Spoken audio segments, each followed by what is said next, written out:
So you all got briefly introduced to Michaela earlier today. I just want to mention that we first got, I think it was an email from Michaela probably almost a year ago. I want to say it was in January of this year, from this lady out of the blue that said she had Graves and she wanted to bike for 3,000 miles to raise funds and awareness. And my first thought was, wow, what a nice lady, but she's clearly delusional.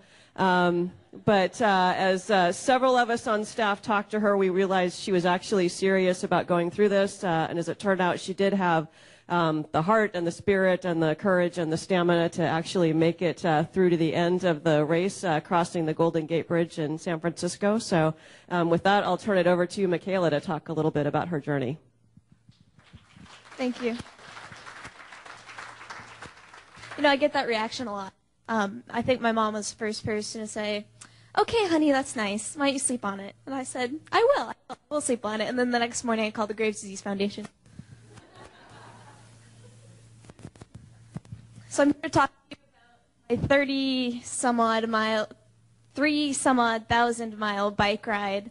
But not only about the bike ride, which I called Greater Than Graves, but also how the bike ride helped me in my goals of becoming this Greater Than Graves.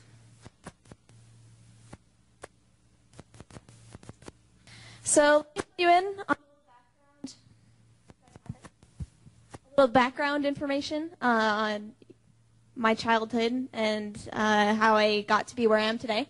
I was your typical little kid. I liked small pets. I had rabbits and stuff like that, but I had allergies, so a rat seemed like the best idea because it was hypoallergenic for me.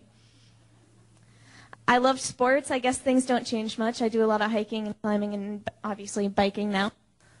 I also liked bigger pets. Horses was kind of my deal. Then in 2007, or actually before I go into that, my childhood, I had a lot of, we noticed, allergies, asthma.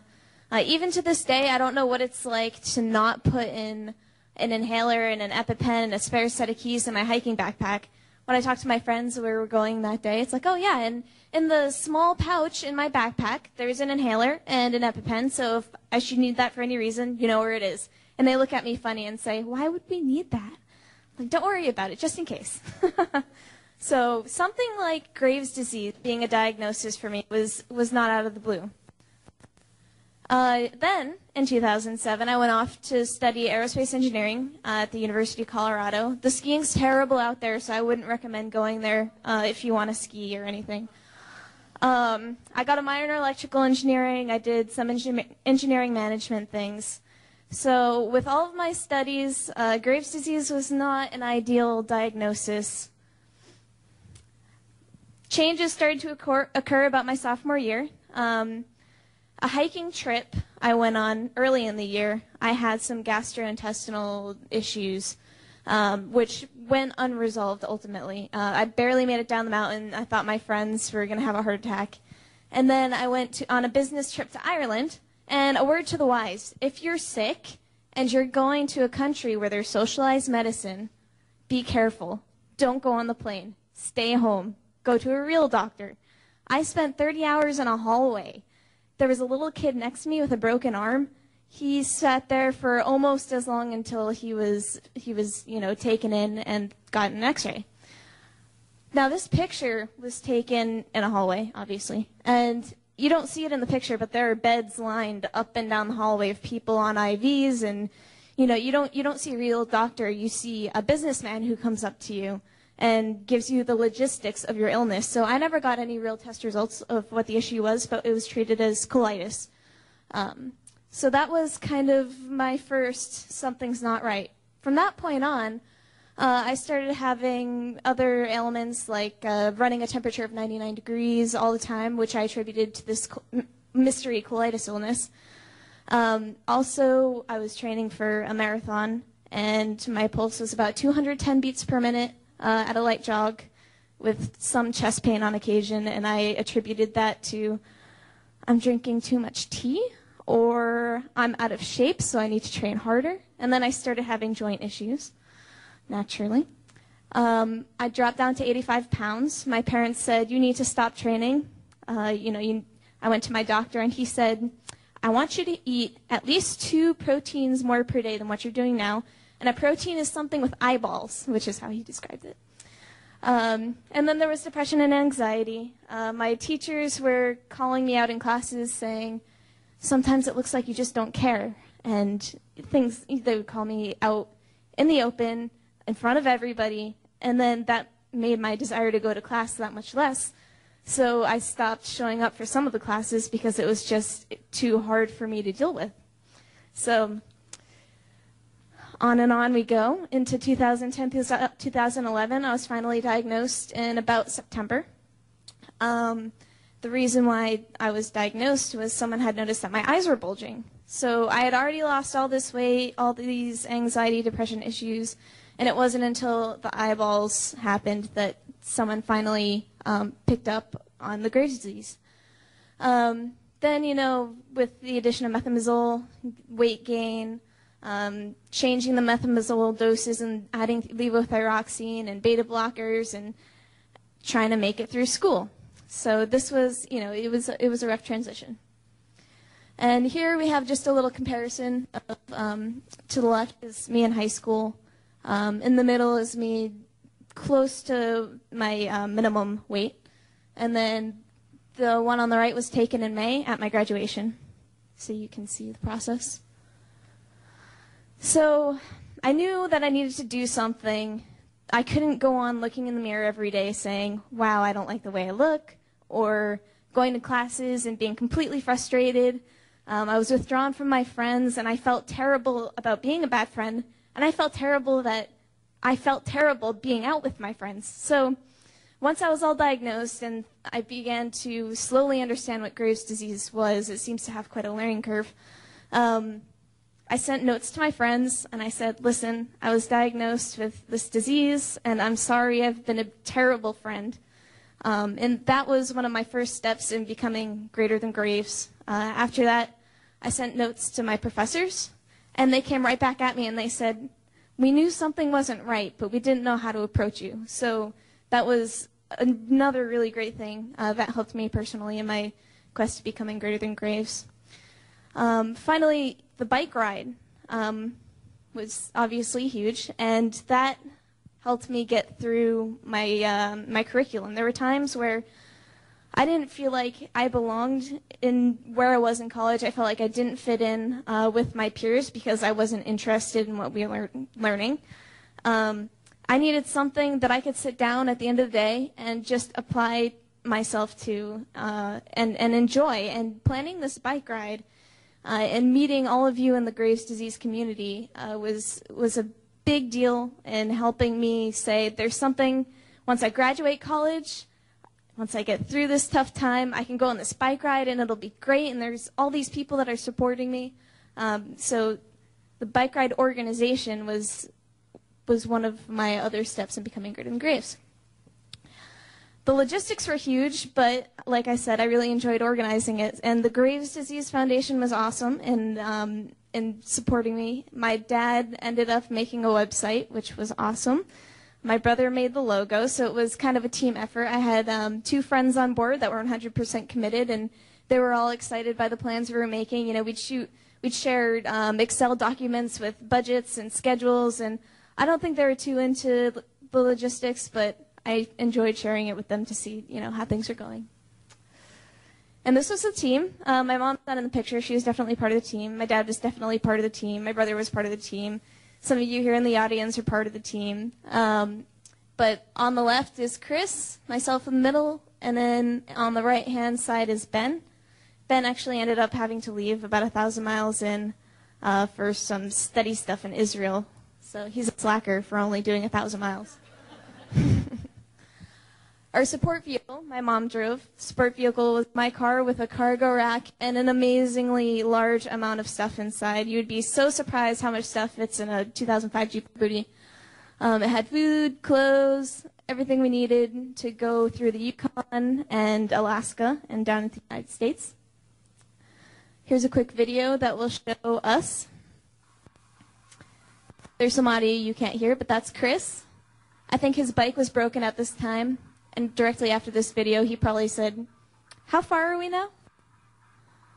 That's Ben with the GoPro. We got sponsored by GoPro, so we had some video. And then that's me. Our first night was in a hotel room. It was the cheapest one I could find online, which sometimes is not the best. Most nights we were camping, and most nights Mom would say, I want a shower tonight. So we'd go hunt down a shower. It rained and snowed. Actually, this is the first day out of Anchorage. We ended up riding 97 miles on the very first day instead of our planned 70 because we got lost in the town of Anchorage, and we ended up going east instead of west. Had to backtrack through the bike paths, which we didn't know very well, and got lost again. And then my mom would travel ahead, and she'd make great food. It was guaranteed that by 10 o'clock every day in the morning, Ben would say, hey, Deb, what's for dinner? And she would say, I don't know yet. And he'd be like, oh, and look down. This is us. We started, in Alaska. We had to cross Yukon in northern British Columbia. So there's us in Yukon. A lot of gravel roads, which is a lot of fun on skinny tires. But the advantage of being in the middle of nowhere is that there's this scenery that nobody else has seen, and you feel like you're pioneers of the new world. So this was taken at the Haines Highway Summit. We had been going uphill for miles and miles and miles that day into a headwind. But the views were worth it. I don't think at the time we thought so. I think we were snapping pictures or something, and Chris was tapping his foot saying, we should go down now. We took a ferry, inland passage from Haines into British Columbia. So this was on the ship. This was our rest time. And we saw lots of animals. This one here you'll see is a small grizzly bear. Funny story about grizzly bears. We brought bear mace. We only had to use it once. It was because his Chips Ahoy cookies. And so he said, I'm going to test out the bear mace. So he test fires the bear mace towards the raccoon, which is behind my parents' tent. There's pepper spray all in my parents' tent. All night they're coughing. The neighbors, we were at a campground. The neighbors across the way got a whiff of it, and they were coughing all night. I went into the bathroom. The girl from across the way was coughing, washing her face. One of the guys came over and said, hey, are you guys burning anything over there? And my mom said, no, just wood. And then we pretended to be animals sometimes. And we went down through British Columbia and through Vancouver. This is called the Seawall. It's this heavily populated area in Vancouver. You get hit by bikes and pedestrians and rollerbladers, but it's very beautiful. We got to see Mount Rainier on a clear day, which I guess is a hard find, so we got lucky. Got to travel along the Oregon coast. There's some more Oregon coast. We got to see the Goonies home, which is cool for anybody born in the 80s. And Chris we thought we found the Goonies house on the side road. So I said, Chris, go out and do the truffle shuffle. And he gets out and he lifts up his shirt and does a truffle shuffle in front of the house. And then we drive up to the sign and it's the wrong house. We had a lot of breakdowns. I think Chris had the max at 7 popped tires. I had about 3. Ben didn't have any because he's a slacker and only did 1,000 miles. Had some car problems. Those got resolved. But we met a lot of friends. This guy, Gary, actually took us into his home. And he had a barbecue, he called it, and threw some stuff on the grill and invited his whole family, and we had a nice dinner and warm showers and a place to stay. We got some local TV coverage. Station was huge, namely Kimberly, in helping get some press coverage, so that was really great. So I'm going to skip this. That's okay. The final leg of the journey was through California. The tree picture, so we thought that there was some tree that you drove through off the main highway and that it was just there on the road. It turns out there's about 20 of them and they're tourist traps. So we paid, I think, $2 per bike and then $5 for the car. And then we had to bike up this like 17% incline to get this tree in this little paved area about 10 feet by 10 feet or something. And we rode our bikes to the tree. And then we rode down the hill and kept going. We got to go through the redwood forest. And then this is our final night. My dad joined us there, and we camped out. This was the night of the bear mace incident. And the next day we went into San Francisco, across the Golden Gate Bridge, which was an adventure in itself. I guess there was a suicide watch that morning, so the sidewalks were packed. And it took us how long to navigate the bridge? 45 minutes to an hour. So that's our slowest mile of the trip. So it took us 50 days. We ended up, I met so many people in the Graves' disease community.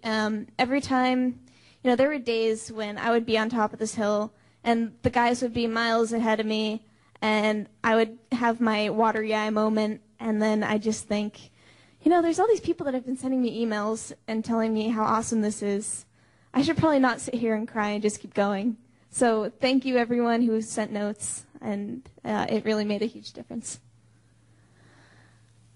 We got to cruise around the San Francisco Bay at the end. One of Ben's friends has a yacht for sale. So if any of you are looking for a yacht, I know just the person that can hook you up with one in San Francisco. And that is how my process was for Greater Than Graves. And the big thing for me, it isn't the fact, it's cool that I biked 3,000 miles. It's awesome. It's an experience I'll probably never have in my life again. And I had made it's the valuable connections that I made and the realization that I'm not alone when I'm having a bad day, that so many other people are dealing with the same exact things that I am, and I can reach out to them, and we can, I shoot emails with this lady in Colorado about getting back into running after the onset of Graves' disease. So it's really great. And to me, the thought of if everybody in this room was able to reach out to everybody else in the Graves' disease community, or even just one other person in the Graves' disease community, and have their own Greater Than Graves, how much better our community could be, and how much better all of our lives could be just by taking a few simple little steps a day and making that connection. So this is us crossing the bridge.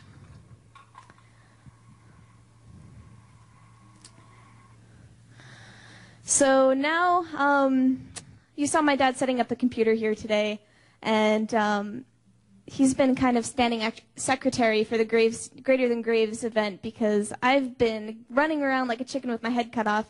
I just got a job with Boeing out in the LA area, so I just moved. This was my first week of work, and I told them I had to miss Friday to go to Boston. And then on the 17th of October, I had my thyroid out. 2 days later, I started driving to California with my mom, stopping in Colorado in Zion National Park.